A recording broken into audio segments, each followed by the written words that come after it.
বাংলাদেশে একটা হিন্দু মেয়ের উপর ধর্ষণ, সেটা প্রকাশ্যে ভিডিও করে আবার ভাইরাল করে দিয়েছে বাংলাদেশের মৌলবাদীরা। এর থেকে বাংলাদেশ থেকে আমরা কী শিক্ষা নিতে পারি? বাংলাদেশের মানুষ খারাপ, এখানকার মানুষরা ভালো। পাকিস্তানের মানুষরা খারাপ, এখানকার মানুষরা ভালো। কোথাও কিছু হলে আমাদের এখানে কলকাতাতে সেকুলার হিন্দুরা রাস্তাতে নেমে পড়ে। কারণ কি? তারা প্রতিবাদ করে। ফিলিস্তিনে কোনো কিছু গণ্ডগোল হলে ফিলিস্তিনেরা পতাকা হাতে নিয়ে জোর কদমে কেন্দ্র সরকারের ওপর চাপ সৃষ্টি করে, বিশ্বের একটা প্রতিবাদ ভাষা বিশ্বের দরবারে পৌঁছে দেওয়ার চেষ্টা করে। কিন্তু পাশেই বাংলাদেশে নির্মমভাবে হিন্দু মহিলার ওপরে ধর্ষণ করছে এবং তার ভিডিও প্রকাশ্যে আসছে। আমাদের কলকাতার বুদ্ধিজীবীরা এবং সেকুলাররা নিশ্চয় কোনো কোথাও বলছে না। তারা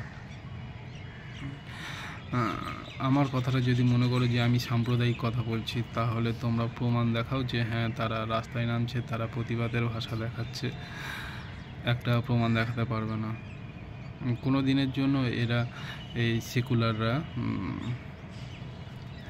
টু শব্দ পর্যন্ত আগেও করেনি, এখনও করবে না, আর পরবর্তীকালেও করবে না। তাই এরা যখন প্রতিবাদ করে না, তখন মনে রাখবে যে নির্দিষ্ট একটা ধর্মের জন্য এরা নিশ্চয়ই করছে, নয় কোনো স্বার্থ আছে। পরিষ্কার কথা, হিন্দু মেয়েরা বা হিন্দু ছেলেরা বা হিন্দু মহিলারা বা মায়েরা বোনেরা কোনো বিপদে পড়লে বা কোনো কিছু ঘটনা ঘটলে তাদের বিপদের পাশে কিন্তু সেকুলার হিন্দুরা বিশেষ করে কোনো দিন দাঁড়ায়নি আর দাঁড়াবেও না। এটুকু মাথায় রেখো তোমরা। আর যদি মনে করো যে আমি মিথ্যে কথা বলছি, তাহলে একটা প্রমাণ দেখাও। এই তো আমার বাংলাদেশের বোনটি বা দিদি বলো, তার বিবস্ত্র করে ধর্ষণ হয়েছে এবং সেইটা রীতিমতো ভাইরালও হয়েছে, সবাই দেখেছে, তুমিও দেখেছো। দেখো তো কলকাতার রাস্তায় যারা একটু কিছু হলেই ঝান্ডা নিয়ে রাস্তায় প্রতিবাদ করে, সেকুলাররা তার রাস্তাতে নেমেনি বা কোনো কিছুতে প্রতিবাদটুকু করেছে। সোশ্যাল মিডিয়াতে বলো, কোনো কিছুতে বলো, তারা সোশ্যাল মিডিয়াও খুব অ্যাক্টিভ থাকে, তাদের আইটি সেল কিছু করেনি। একটাই কারণ, সেই মেয়েটি ছিল হিন্দু বলেই তার কিন্তু পাশে এরা দাঁড়ায়নি আর দাঁড়াবেও না পরবর্তীকালে। আমার কথাগুলো মিলিয়ে নিও। আর পরবর্তীকালে এই সেকুলারদের প্রমাণ দিতেই থাকবো আমি কোনো কিছু ঘটনা হলেই।